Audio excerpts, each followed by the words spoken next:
In a year with a massive roster of truly epic games to play, I still haven't forgotten one of my favorites, Remnant 2. Let's do this.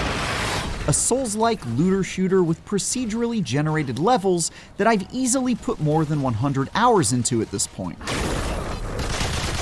And as luck would have it, there's more of that sweet multiversal goodness on the way with The Awakened King, a DLC that will add a sizable chunk of fresh content and plenty of reasons to grab some friends and jump back into the fray.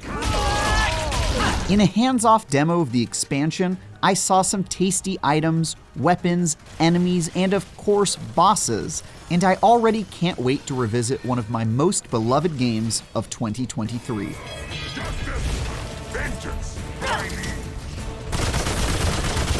The Awakened King adds a bunch of new content for one of Remnant 2's standout areas, Losomn, the Bloodbornian Anor Londo-esque world filled with extremely aggressive angelic knights and dirty cockney newsies with coal streaks on their face and a hatred of outsiders in their hearts. Anyone who played the fray storyline probably already knows about the world's departed king who was betrayed and put into an endless sleep by conspirators and usurpers.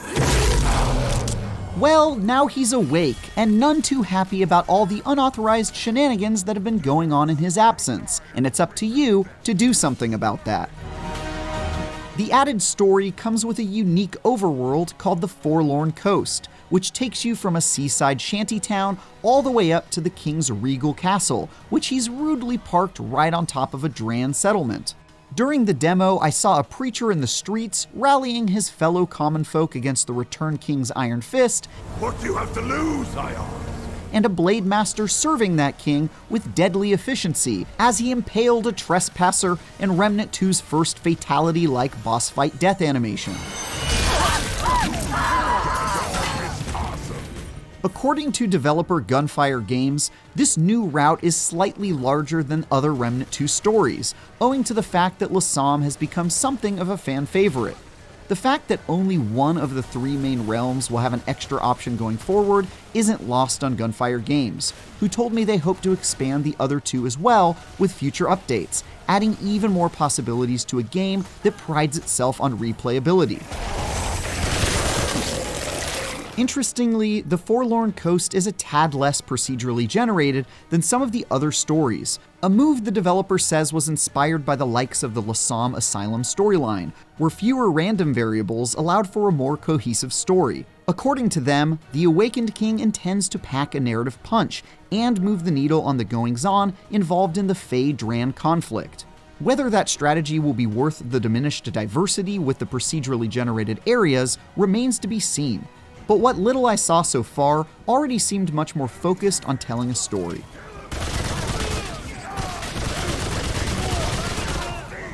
And of course, it wouldn't be Remnant 2 without some more weapons to blow enemies away and trinkets to expand your build crafting options, and the Awakened King promises a significant number of shiny toys to play with.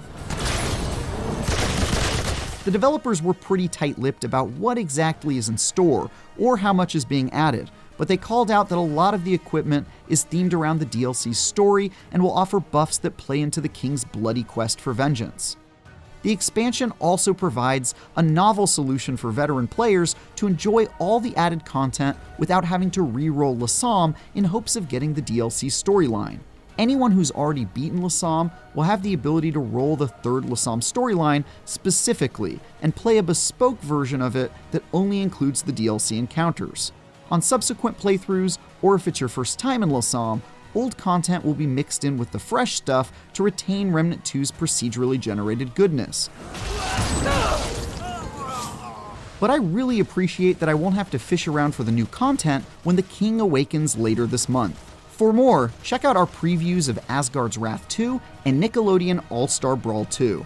And for everything else in the world of video games, stick with IGN.